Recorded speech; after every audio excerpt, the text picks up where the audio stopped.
तो आज की वीडियो हम लोग क्लास 12 का होम साइंस का जो है कि चैप्टर नंबर 9, जिस चैप्टर का नाम है विशेष शिक्षा या फिर इसको सहायता सेवाएं भी बोला जा सकता है। इससे top 20 objective type of question से देखेंगे। जैसे हम लोग चैप्टर नंबर 1 से लेकर 8 तक देखें, तो उसी तरह से चलो बिना टाइम गवाए स्टार्ट करते हैं फास्ट में।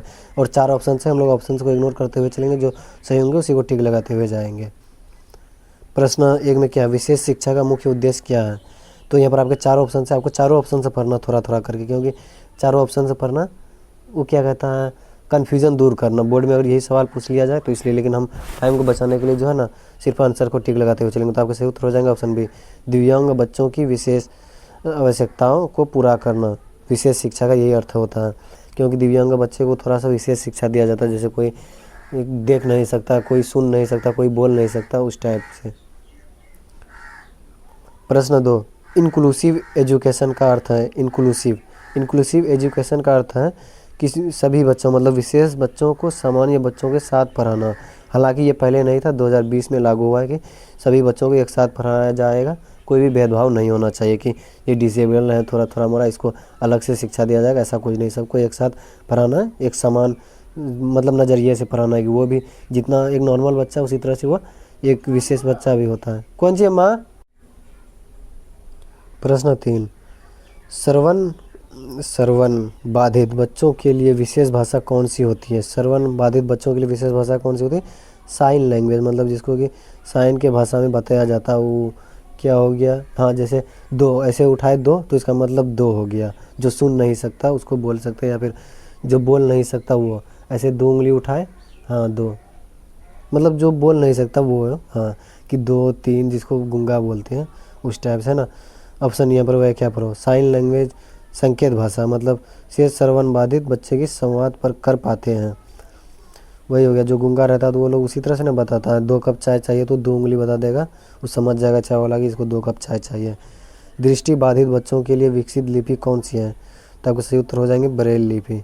दृष्टि बाधित है ना, ब्रेल लिपि बिंदुओं से बनी होती है, जिसे उंगलियों से पढ़ा जा सकता है। उंगलियों से पढ़ा जा सकता है, मतलब जो देख ही नहीं सकता तो उसे तो उंगलियों से ही उस तरह से पढ़ाया जा सकता है। तो वही ब्रेल लिपि बिंदुओं से बनी होती है, जिसे उंगलियों से पढ़ा जा सकता है। वो देख ही नहीं सकता तो उंगलियों से ही ना पढ़ेगा। प्रश्न 5, लर्निंग डिसेबिलिटी का उदाहरण कौन सा है। तो लर्निंग डिसेबिलिटी का उदाहरण आपके सही उत्तर हो जाएंगे ऑप्शन ए, डिसलेक्सिया है ना। डिसलेक्सिया में बच्चे को पढ़ने और लिखने में कठिनाई होती है। प्रश्न 6, ऑटिज्म किस प्रकार की विकलांगता। ऑटिज्म जो है कि किस प्रकार की यह, तो ये शायद मानसिक है, हाँ ऑप्शन यही था करेक्ट आंसर। ऑटिज्म किस प्रकार की विकलांगता है, मानसिक है ना। ऑटिज्म में बच्चों को सामाजिक संपर्क और संवाद में परेशानी होती है। प्रश्न 7, भारत में विशेष शिक्षा के लिए सबसे प्रमुख अधिनियम कौन सा। तो आपका सही उत्तर हो जाएंगे PWD एक्ट 1995 है ना। PWD का फुल फॉर्म क्या होता है, पर्सन्स विद डिसेबिलिटीज एक्ट 1995 दिव्यांगों के अधिकारों की रक्षा करता है। प्रश्न 8, मतलब दिव्यांगों की रक्षाओं का क्या अधिकारों का रक्षा करता है। इसका मतलब ये हो गया जैसे कोई दिव्यांग है तो ऐसा नहीं कि तुम दिव्यांग हो जाओ तुम्हें कुछ नहीं मिलने वाला, उन्हें भी देना है जितना नॉर्मल बच्चों को देना है या फिर नॉर्मल लोगों को देना है ना। IEP का पूरा नाम क्या है, जो IEP का पूरा नाम क्या है। तो आपके सही उत्तर हो जाएंगे option A, individual educational plan, जो कि IEP का फुल फॉर्म है। यह योजना हर विशेष बच्चों की व्यक्तिगत आवश्यकताओं के अनुसार बनाई जाती है।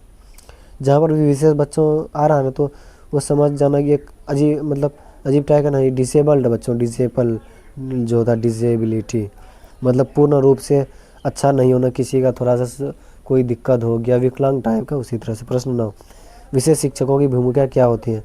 तो विशेष शिक्षकों की भूमिका होती है ऑप्शन बी, विशेष ज़रूरत वाले बच्चों को सहायता देना है ना। विशेष शिक्षक ऐसे छात्रों को प्रशिक्षण और समर्थन देते हैं जिन्हें अतिरिक्त मदद की आवश्यकता होती है। प्रश्न 10, श्रवण बाधित बच्चों को शिक्षण के लिए कौन सा उपकरण उपयोगी होता है। तो अब सही उत्तर हो जाएंगे हीयरिंग एड, क्योंकि हीयरिंग एड, ये देखो श्रवण बाधित हो गया जो कि गूंगा हो गया, जो बोल नहीं सकता, वो सीखता किस अकॉर्डिंग है, तो मतलब साइन लैंग्वेज की तरह, लेकिन सुनता तो सुन तो सकता है ना, तो इसलिए हियरिंग एड, वो सुन लेगा लेकिन बोल नहीं पाता, तो इसलिए साइन लैंग्वेज के भाषा से दूसरे को समझाता है, बताता है कि मुझे 2 कप चाय चाहिए, 2 उंगली उठा देगा, लेकिन सुन तो सकता है, तो इसलिए हियरिंग एड है ना। यहाँ पर व्याख्या में यह उपकरण सुनने की क्षमता को बढ़ाता है। तो अब आप लोगों को एक रिमाइंडर याद दिला दूँ, यदि अगर अभी तक आप लोगों ने हमारे चैनल को सब्सक्राइब नहीं किया तो कर लो, क्योंकि इस लेवल का क्वेश्चन और व्याख्या के साथ आपको पूरा यूट्यूब खंगाल कर देख लोगे नहीं मिलने वाला, इसलिए। और लाइक करना तो कैसे ही भूल सकते हो, और अपने सहेलियों के साथ भी शेयर कर सकती हो तुम लोग, या फिर आप लोग ही, मैं अधिकतर बोलता हूँ, क्यों लड़कियों सबको भी। ऐसे होम साइंस तो पता है कि लड़कियों ही रखते हैं अधिकतर। तो प्रश्न देखो 11 में क्या, असिस्टिव डिवाइसेस क्या होती हैं। ये इंग्लिश देखकर मत घबराना कि इंग्लिश में पूछ लिया जाए, कभी कभी इंग्लिश भी वर्ड कुछ अच्छा होता है, मतलब हिंदी से अच्छा इंग्लिश। जैसे मोबाइल को हिंदी में आपको पता क्या कहता है, लेकिन मोबाइल ही सब बोल जानते हैं, हिंदी इंग्लिश सब। तो इसीलिए आप लोग को अगर पता है तो बता सकते हो मोबाइल को हिंदी में क्या कहते हैं। असिस्टिव डिवाइसेस क्या होती है, तो आपके सही उत्तर हो जाएंगे सीखने में सहायता करने वाले उपकरण होते हैं। Option B is the correct answer है ना। ये उपकरण विकलांग बच्चों को शिक्षा में मदद करते हैं, जैसे ब्रेल बुक्स, हियरिंग एड आदि। प्रश्न 12, रिसोर्स रूम का उपयोग किसके लिए किया जाता है। रिसोर्स रूम का उपयोग किसके लिए किया जाता है, तो विशेष ज़रूरत वाले छात्रों की सहायता के लिए किया जाता है ना। अब यह क्या पढ़ो, रिसोर्स रूम में अतिरिक्त शैक्षिक सामग्री और व्यक्तिगत सहायता दी जाती है। तो वैसे आप लोगों को एक बात बता दूं कि मैं थोड़ा सा, हो सकता है कोई ऑप्शन में क्या बोलता है गलती से माइंड से उतरने से गलत भी लगा दूँ, ठीक। तो अगर आप लोगों को लगे कि नहीं किसी आंसर का बी नहीं सही होना चाहिए बल्कि ये सही होना चाहिए, तो कमेंट में बता सकते हो कि चैप्टर नंबर इतना से प्रश्न नंबर इतना का ऑप्शन सी सही होगा, ना कि बी सही होगा, या फिर ये सही होगा ना कि बी, है ना।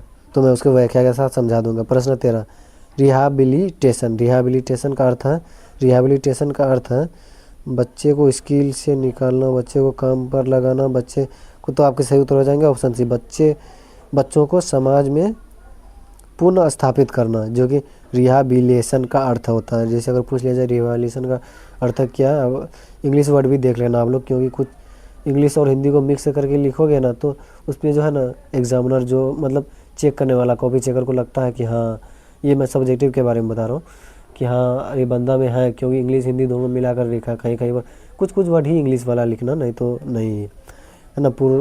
पूर्णवास का उद्देश्य विकलांग व्यक्ति को आत्मनिर्भर बनाना होता है।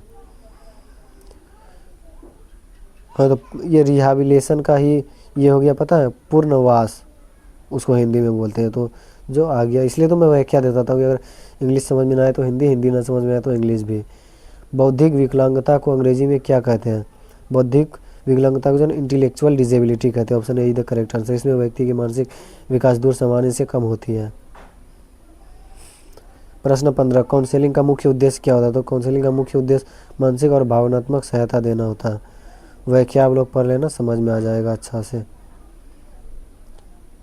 प्रश्न 16, अर्ली आइडेंटिफिकेशन क्यों आवश्यक है। अर्ली आइडेंटिफिकेशन क्यों आवश्यक है, ताकि समय पर हस्तक्षेप किया जा सके। Option be the correct answer है ना। प्रारंभिक पहचान से बच्चों को समय पर सहायता मिलती है, इसलिए option be the correct answer प्रश्न नंबर 16 का। प्रश्न 17, भारत में इंक्लूसिव एजुकेशन को बढ़ावा किस नीति ने दिया। मैंने बोला था ना 2020 में जब इंक्लूसिव हो गया, वही कि जो कि विशेष बच्चे हो गए, जो डिसेबल बच्चे हो गए थोड़े, उनको और सामान्य बच्चों को एक साथ बैठकर ही पढ़ाया जा सके, ना कि किसी को भेदभाव करना है। तो वो कब हुआ था, 2020 में, एनईपी 2020 के तहत। उसी टाइम तो मैंने बता दिया था ना, नई शिक्षा नीति 2020 में सभी बच्चों के लिए समान शिक्षा पर बल दिया गया है, ताकि विशेष बच्चों और नॉर्मल बच्चों को एक साथ पढ़ाया जा सके बिना भेदभाव के। स्पेशल स्कूल्स का उद्देश्य क्या है, तो स्पेशल स्कूल्स का उद्देश्य है ऑप्शन नंबर बी, विशेष ज़रूरत वाले बच्चों को अनुकूल शिक्षा देना, है ना। ये स्कूल विशेष शिक्षकों और सुविधाओं से लैस होते हैं। विशेष स्कूल पता है आप लोगों ने 3 इडियट्स मूवी देखे होंगे, उसमें लास्ट में रेंचो बनाता अपना एक खुद का स्कूल। जैसे वो किससे इंस्पायर था, सोनम वांगचुक, आप लोगों ने सुने होंगे। सोनम वांगचुक का अरेस्ट कर लिया गया था चीन का एजेंडा बताकर, तो उनको के पास जो है स्कूल है वो विशेष ही है, मतलब वहाँ पर फेलियर से भी बच्चा जाते, लेकिन वहाँ से सीख कर आते प्रैक्टिकल के साथ, और माइंड को मतलब एक अलग लेवल में ले चले जाते हैं। नॉर्मली बच्चों से भी डिसेबल्ड बच्चे बहुत आगे निकल जाते हैं। प्रश्न 19, किस प्रकार के बच्चे गिफ्टेड चाइल्ड कहलाते हैं, मतलब गॉड गिफ्टेड चाइल्ड जो कहलाते हैं। बी हो जाएंगे सही। बहुत तेज और रचनात्मक बच्चे को गिफ्टेड चाइल्ड कहा जाता है। प्रश्न 20 और लास्ट प्रश्न क्या लिखा, विशेष शिक्षा का सबसे महत्वपूर्ण पहलू कौन सा, तो आपके सही उत्तर हो जाएंगे ऑप्शन ए समान अवसर और सहयोग, है ना। विशेष शिक्षा का लक्ष्य है कि हर बच्चा समान और अवसर के साथ सीखे। तो अब आप लोगों को कमेंट में बताना कि 20 में से कितना का उत्तर दे पाए, और यदि कोई सवाल हो बोर्ड रिलेटेड से तो पूछ सकते हो कि क्या सर यहाँ पर क्या होना चाहिए नहीं होना चाहिए, तो मैं उसका गाइड ज़रूर करूँगा। अभी चैप्टर नंबर हम लोग 8 में जो पढ़े थे मार्गदर्शन और परामर्श, उसी टाइप से मैं भी आपको गाइड करूँगा। तो चलो मिलते हैं अगले वीडियो में। चैनल को सब्सक्राइब करना मत भूलना है।